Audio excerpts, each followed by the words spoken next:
Marcia Price as secretary. Delegate Joanne Ward, Delegate Dolores McQuinn, Delegate Jennifer Carroll Ford. Jennifer, you looked at me like you better get my name right. I felt that energy from you just then. And Delegate Jeff Bourne. And I am Delegate Lamont Bagley, Chair of the Virginia Legislative Black Caucus. Our caucus has a legacy, as most of you know, a legacy and history of fighting against disenfranchisement to include our Commonwealth election process. We all watched as the events of the 94th District House race unfolded. After the announcement of the drawing, we received complaints of disenfranchisement from citizens of the 94th District. And to be frank with you, we received those even before it was actually announced, because some individuals had the foresight to see something like this coming. We take this seriously, and we are about providing solutions and not just complaining about the problems. So we won't suffer in silence, and we won't allow our constituents to suffer in silence, and we won't be quiet. And we will, as led by Delegate Price, our voices will be heard. To that end, we are here to discuss Delegate Price 1581 bill. And are you next? You told me to look at the program. We will be, you all are here to hear about 1581. This is a bill, as you all know, that is very important to not only the people of Newport News, the Commonwealth as a whole, and that includes the Virginia Legislative Black Caucus. So without further ado, I give you Delegate Marcia Price. Right. Good morning. In December, when it was announced that the winner of the 94th House District race was to be determined by lot, by drawing a name out of a bowl, there was an instant reaction. I was actually out holiday shopping for my nephew when citizens of the 94th District approached me in the store to tell me how they were upset about the upcoming drawing. This was before the winner was announced, but just even hearing that it would be by lot. Prior to this, it was not common knowledge that the provision to determine a winner of a tied recount was by lot. The folks that approached me, they were older, they were younger, they were white, black, and they were Republican and Democrat. One guy came up to me and said, "I know we don't agree on much, but tell me you agree that this just isn't right." And I did agree. The response on social media was in the same vein. Citizens from the 94th District from both parties expressed that the process did not respect their vote. In response to the overwhelming feedback from my neighboring district of the 94th, my district, the 95th, and from all across the Commonwealth, on December 20th, I submitted for a bill to be drafted that would give the power back to the people in the case of a tie and a recount. Virginia's elections process became the topic of conversation and even jokes on television and social media across the country. And in taking a look, we found that in other states, some had the same language in their code. It seems like states handle it in one of three ways: either by having the legislature choose, either by drawing names, or runoff elections.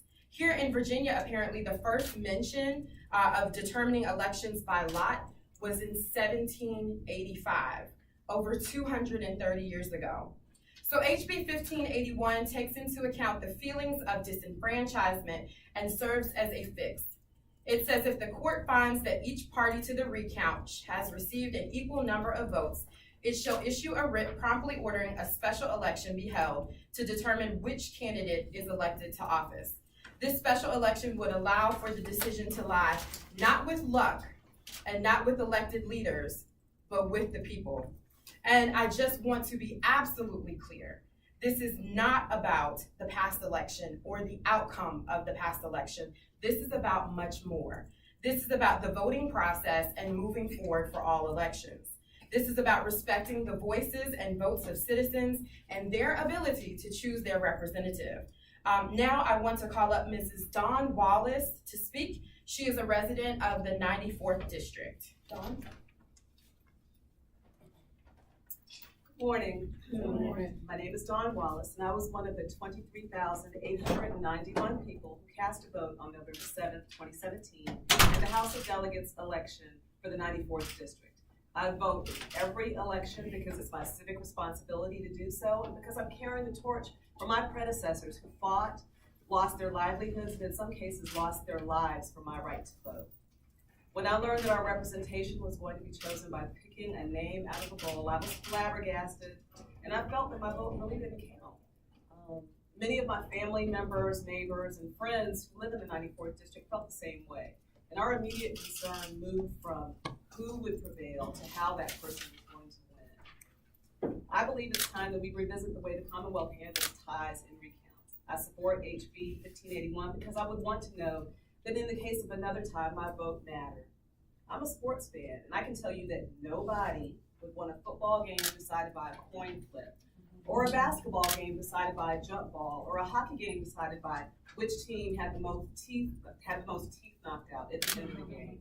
If a game is tied at the end of regulation, it goes into overtime, and that's why ties and recounts should be decided by a special election.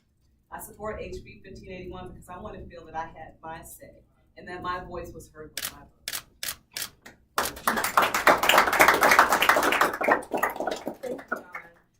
Like she said, she is just one of more than 23,000 Virginians that cast their vote just for the election to be decided with film canisters in a bowl. We have the chance to restore faith in our electoral system and make sure we don't nullify Virginians' votes. We have the chance to ensure that all Virginians' votes matter. I want to thank all of my colleagues of the Virginia Legislative Black Caucus for supporting and co-patroning HB 1581 as we work to protect every vote and make sure Virginian voters have their say in each election. At this time, we will open it up for questions. Does your bill impose any sort of timeline for when the runoff election would take place, or would that be up to the judge? It says promptly, and I would leave that up to this bill would leave that up to the judge. Different areas and different districts have more or less to go through to set up for a special election, and the election officials handle that well.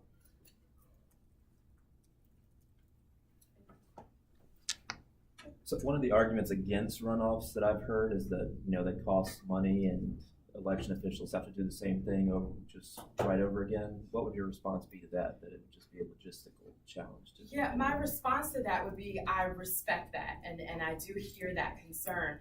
But on the flip side, the actual cost is the price tag of democracy. And so if taxpayers are gonna have to pay for the process either way, no matter how it's being determined, why not give the power back to them since they're footing the bill?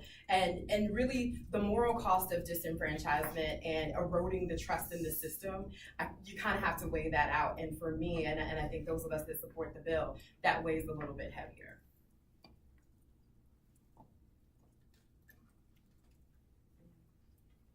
Awesome. Well, thank you so much for your time. We will stick around a bit if there are any individual questions, but thank you for coming.